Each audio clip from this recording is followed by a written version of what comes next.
Hey guys, it's Tom. Today we're doing Black Dog by Led Zeppelin. This is a hard song. It actually was crafted to be difficult to play, and due to the way that the drums and the band interact, there's a lot of time signature stuff going on here that doesn't really get notated because the drums remain on 4/4 pretty well the whole time. So with our iconic riff here, we hear that sound at the start that I think is something like a guitar scraping and a chugging note, and possibly even slowed down for time. There's some little effect that goes on there, and then the vocal comes in, and then we finally hear the riff come in after that first line of vocal. If I push play on the tab here, we'll hear that line and then two beats.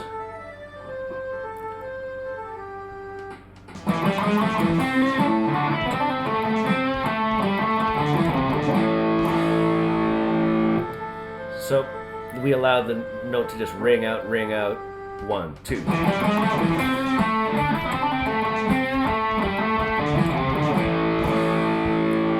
again, a note just rings out. I'll let it ring this time.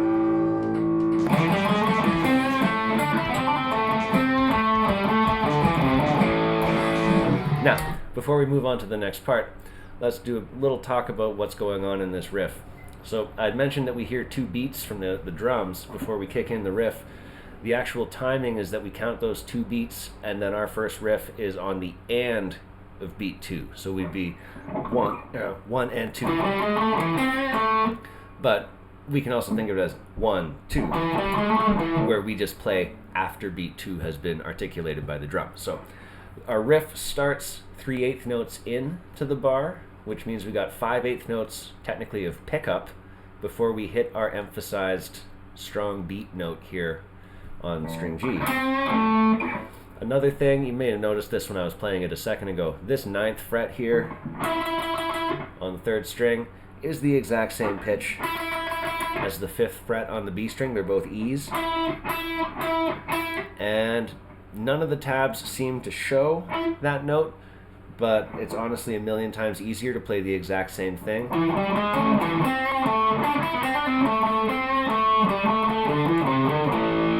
You don't have to do a position shift up and down. It leads to less possibility of an error from just moving laterally. If you can avoid moving left-right during a riff, might as well. So we've got this riff repeating. What happens at the end of it, we land these two A's, the second of which occurs right on the strong beat, and then we just hold for 1, 2, 3, 4 full bars, and we let it linger another 1, 2, like we're coming back in from the start. Now, as this is ringing out, this is the same 4 bars where the vocal occurred at the beginning of the song. So we've got this pattern recurring, so we get all our vocal lines in, and then after we've done 3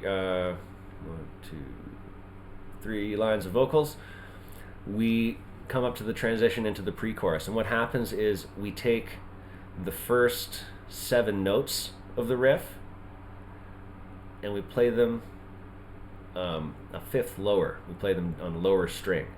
So coming out of here,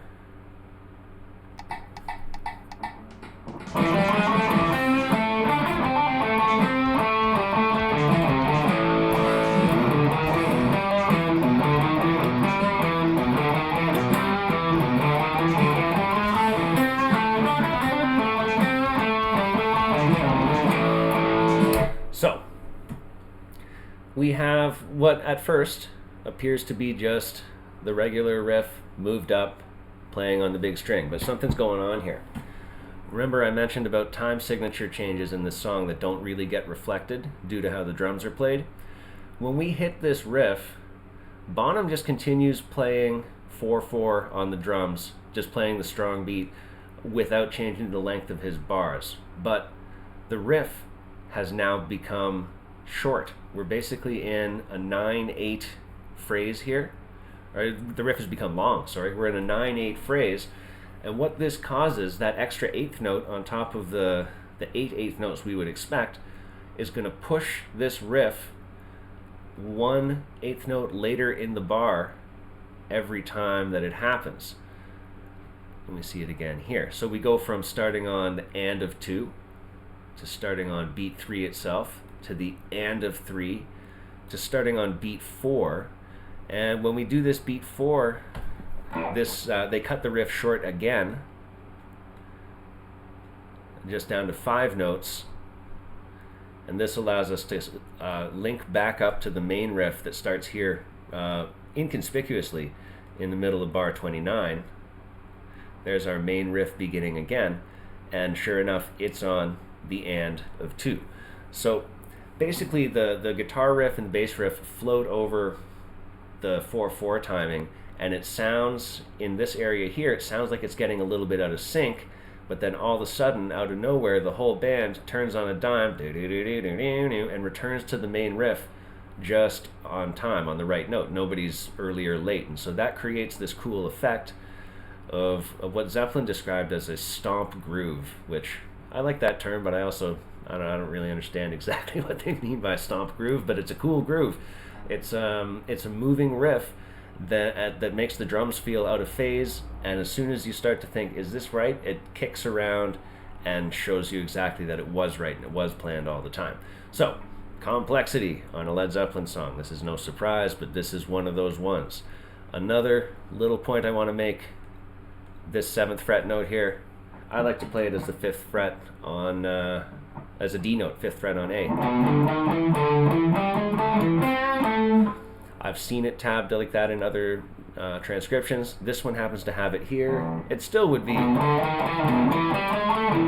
the same rhythmic move. We still would do a new riff starting on the and of 2, but this to me sounds like it should be a D instead of a B. So, only a couple more riffs before we get down to solo time here, because the song is largely a repetitive structure. So we've had our verse riff, we've had our pre-chorus riff, that's the deeper off-time version of the verse riff. We finish that section with one more verse riff that leads into our first incantation of a chorus. So let's start.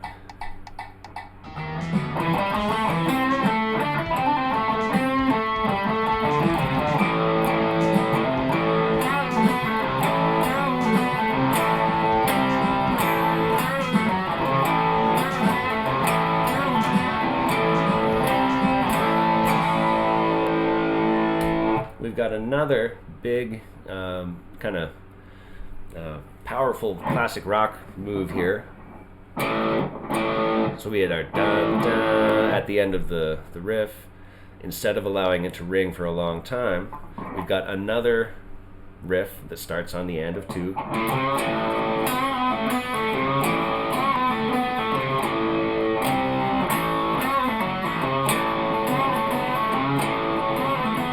What we're doing is we're hitting kind of like a dad rock move. We're at the A, grab that 3rd fret, take it off, and then we've got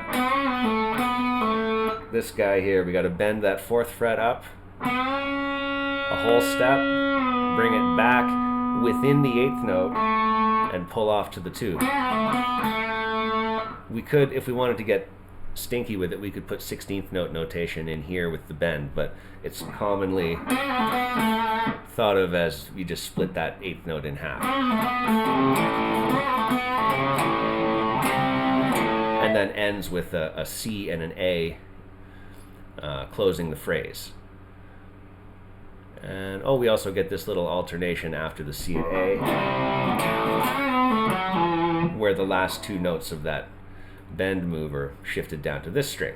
So we come out of that and we're back to business. We're just into the main riff again, and they play it exactly the same way as we did earlier in the song, but here we get to a longer bridge. This is where we get Robert Plant going ah ah ah ah. Let's just hear this run through. There's the MIDI version of Robert Plant. Not quite as impressive, but it's royalty free. Now we got another riff.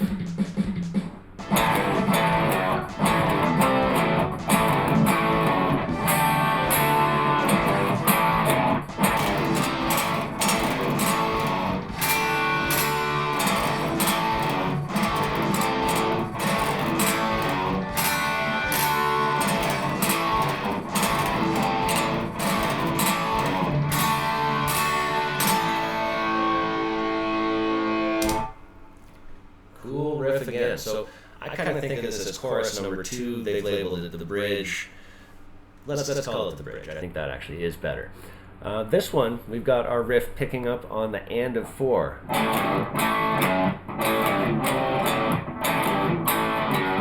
And then we've got this D sus to D. I feel like we could hear maybe a G bass note on there too. Maybe not totally necessary, but it wouldn't sound bad. Another thing to notice is that we are messing with the conventional dad rock move here by dropping this bass note to F sharp.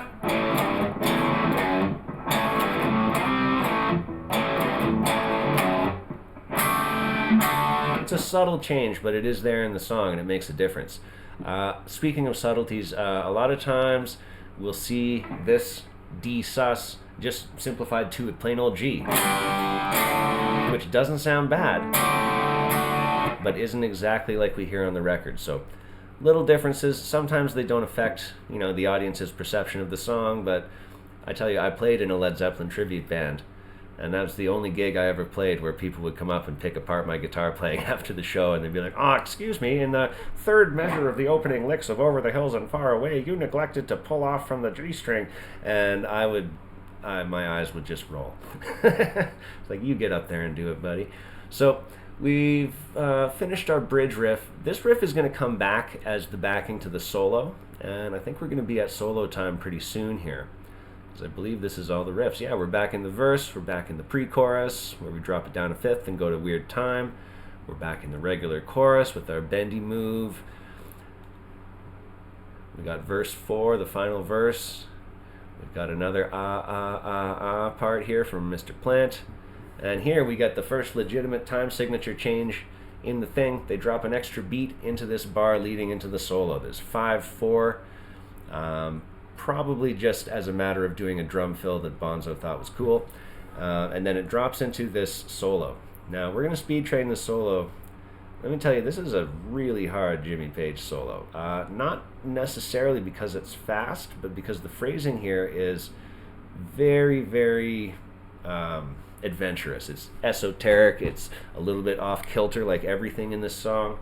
And a lot of times I'm finding myself having to rush it or jump it. It seems like he does a little motif on the little string, which is a little unusual for Jimmy Page, actually. A lot of times his stuff is on the B string with those high notes. But let's start it down slow. We're going to do our best on this one, guys. We're at 32, 1/3.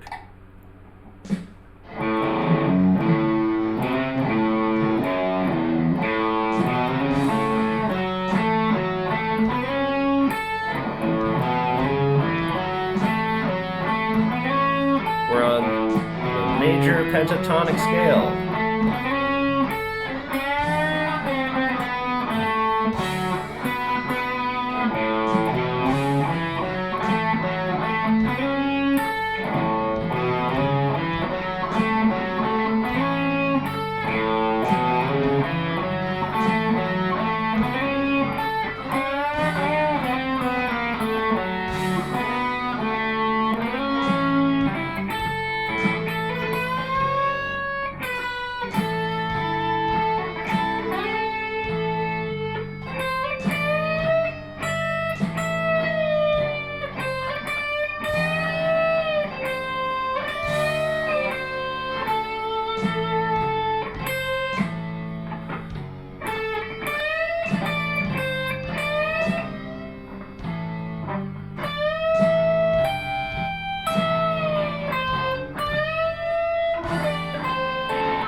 Move it up.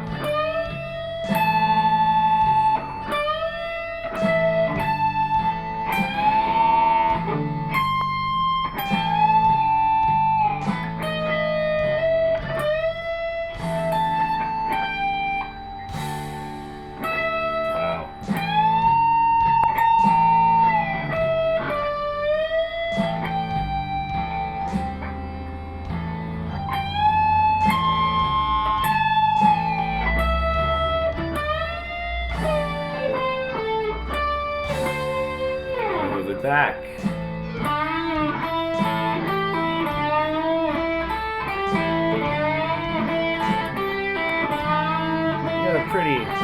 standard issue blues move here.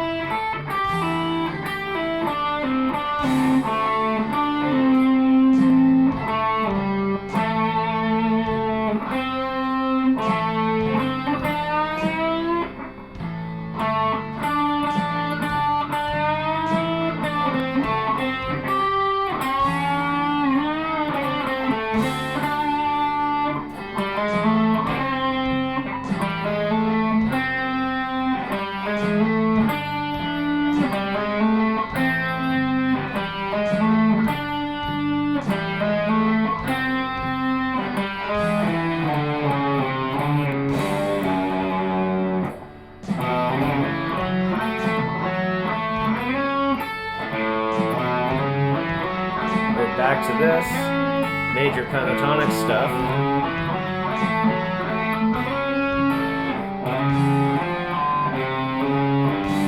That's a little bit funny there.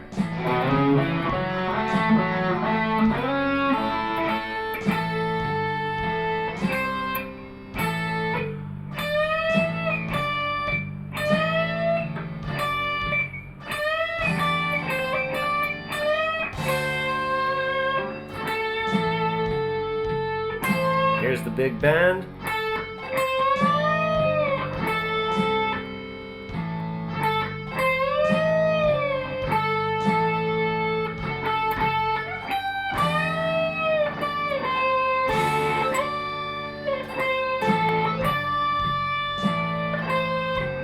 And here we're in fade out territory by now. The song, and because the song fades out, we're going to hear kind of a clunky end to the tab right there. So that was 33 or 32% speed. That's a 1/3, like a nice natural reduction, but it's also very slow. Let's try that maybe 10% faster or so. We should hear a little bit more of the phrasing start to step out there. This opening riff, that's a tricky one, especially since what's really important in it is landing this, the timing to that at the end. It has to be a staggered triplet like that, and the first note here is the end of a bar. We need to slide it up to nail the start of the triplet there. So that phrase at the opening really is tricky to get. Let's see how we do a little faster.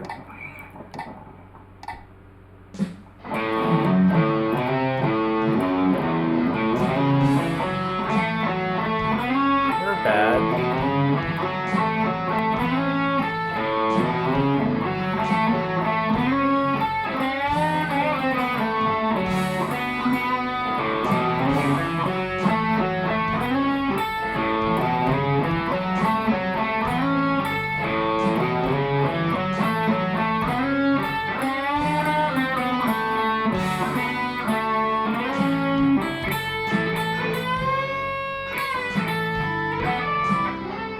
There,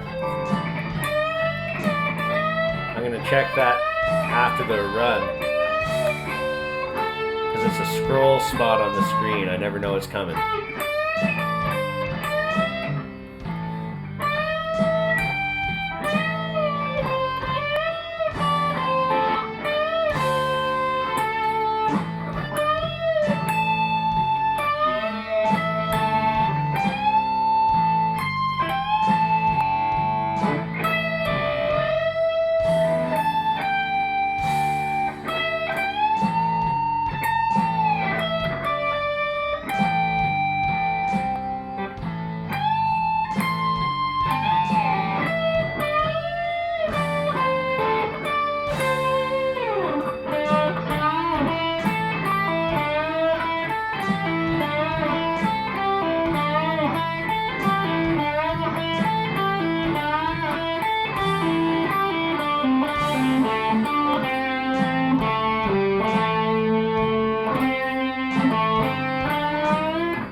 Ooh, I keep missing that note 2 times in a row.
again, there we've got that quick ending there as we're already fading out. So these licks at the very, very end, a little bit out of context for me just because they're disappearing by the time I hear them in the song. A few things we want to look at here. There's one spot where the screen scrolls and catches me every time, and that is right after this guy.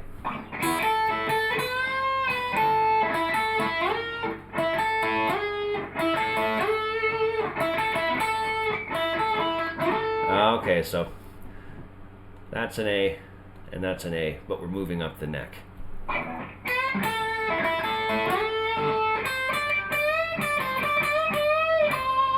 Okay, we got that part. We're going to be moving up to 10 there. And what's the other one I was saying I always drop each time? Is this one here. That bend, my instinct wants me to go from 8 back to a pointer finger here, back to 5, but I got to remember to put that in. Otherwise, I think we're looking okay. So it's probably time to speed this up again. Here we are, 52.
Okay, that one felt pretty standard, pretty good there.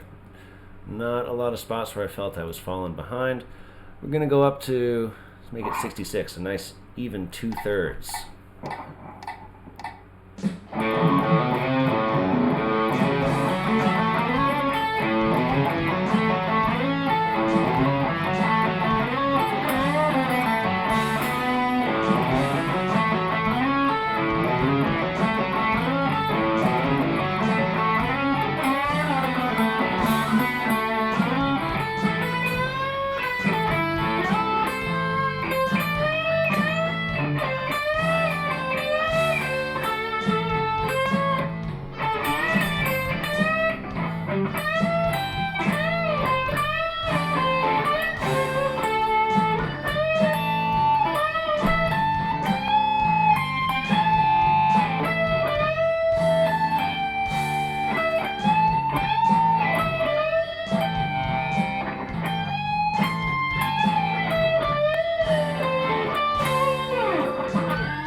not bad.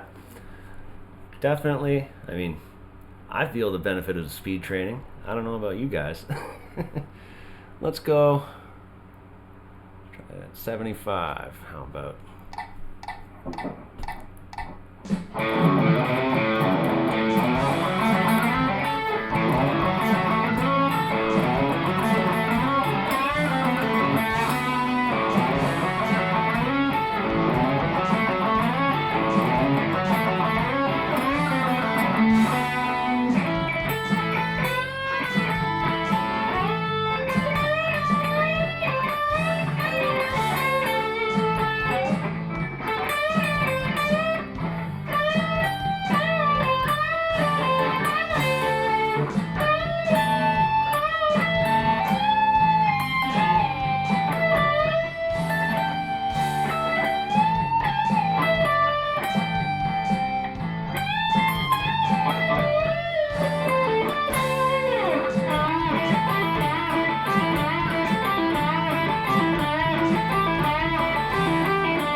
Okay, felt a little, almost a little bit loose at 75 in a couple of parts. Specifically, I think this part, there's a couple notes here that should be ghosted or that don't really need to be there. I feel like they're embellishing the melody just a tiny bit. Same deal with like a bar like this. This whole thing kind of just needs to be, move like that instead of, seems like it's a little too blustery even for Jimmy Page. Let's see how we do at a nice 84%.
Not too shabby still.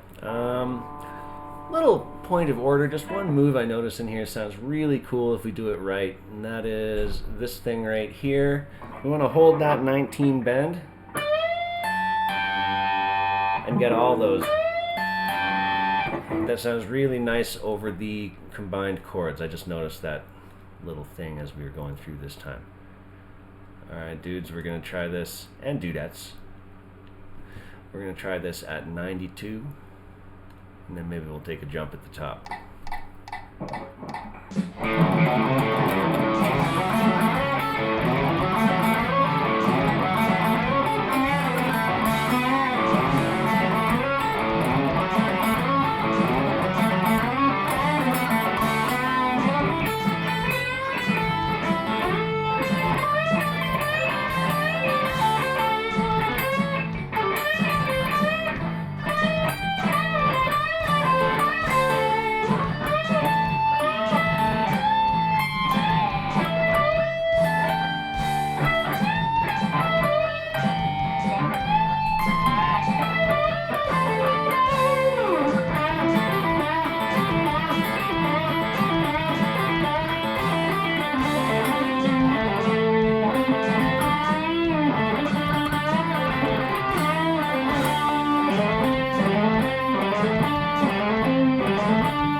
Okay, I feel pretty good about 100.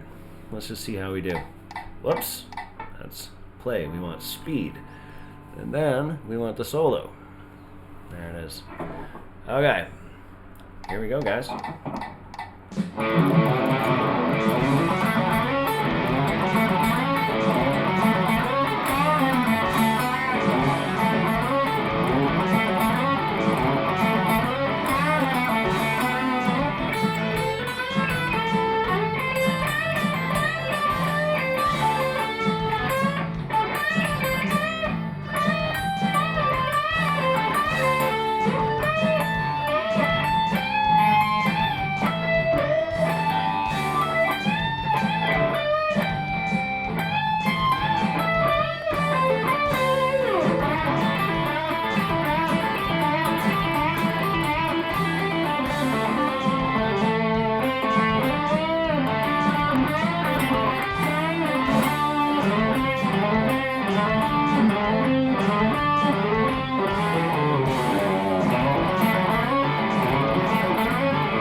Not bad, not bad. You know what, guys? That's the end of the solo, the end of the song, and the end of my time. So I'd love it if you guys would like, subscribe, interact with the channel in some way. Let me know I'm doing good, let me know I'm doing bad. Tell me your story. Thanks.